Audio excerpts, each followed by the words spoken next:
haddaan su-aashaada u gudbo qaraxyo way dhici jireen runtii ilaahay maaragtay ha noo safiro laakiin waxaad umalaysaa qaraxan soo noqnoqday ee ku dhacaya jidka wadnaha u ah magaalada muqdisho haday ganacsi noqoto iyo hadday noqoto awoodda dawladda soomaaliya oo jidka dabka la yidhaahdo waxaad umalaysaa in runtii la dhihi karo dayac weyn oo abni ayaa jira iyo mas-uuliyad darro abni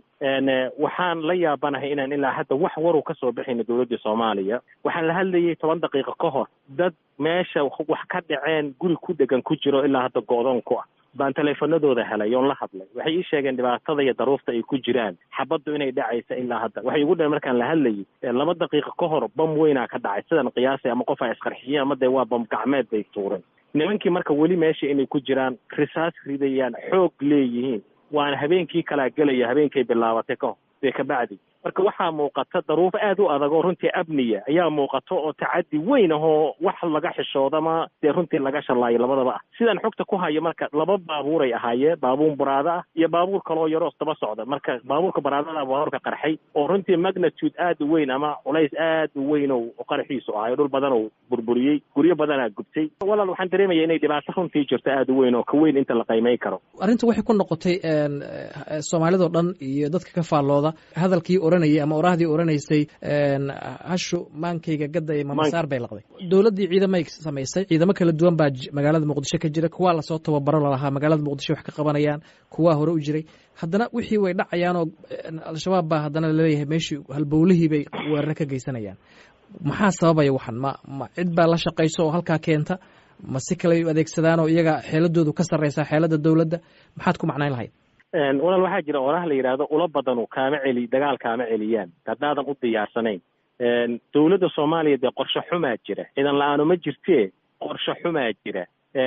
qorshe inuusama jirinba na waa suurtagal hadduu jirana ma shaqaynayo marka inuusan jirinaan ka soo qaadaynaa waxaa jira waxa la yidhaahdo feejignaan askarigu horta inuu u diyaar garaysan yahay baabuurkan waxay jid caadiya ku socdeen way isla socdeen 2 baabuuray ahaayeen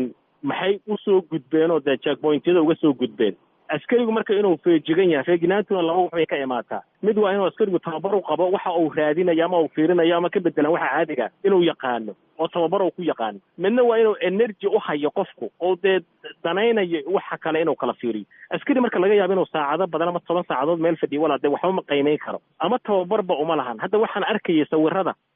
sidaan la socoto runtii guri bay galeen nimanku oo dee hotelkii ku qalteen war dheer la yiraahay ay ku qaldeenay guri marka cid family u galeen askar marka gurigii maartay qayb kamida gashay ama guriyaha deriska sawir laga soo qaaday in askari booliis oo dhalinyaro aad u dacyar oo askarta aan koofi wadan oo waxaan wax protection xabadkooda wax ka difaacaya xabada wadan oo qoray AK oo aan hatta qasnada la aan wadanin kaliya qoray garabka ugu jiro dagaal 24 saac qaatay inuu socdo madaxtooyada Soomaaliya 1 kiiloomitir ka yar u jira meeshaas ka socda inuu askariga dagaalamayo difaaciye la rabo nimankan inuu ka qabto dadna badbaadiyo oo hal qasnada qabo maalin ka bacdi waxay ku tusayeen mas'uuliyad darro aad u xun marka amniga waxaad u malaysaa inaan cudubaro ku maqnaynba wax diyaar garoobana jirin hadduu dhacana aan wax ka daba tagi jirin saasaa muuqato walaal maxaa ku tala lahayd marka si looga hortago inay kuwan oo kale marka la dhacaan taladaadu maxay tahay horta dee afkii baa juuqda gabaan ku jirnaa marxalad afkii baa juuqda gaba runtii sidaan kuu sheegay walaal dee anigu mas-uul baan ka soo noqday hay-adaha amniga muddo dheerna waan ka soo shaqeeyey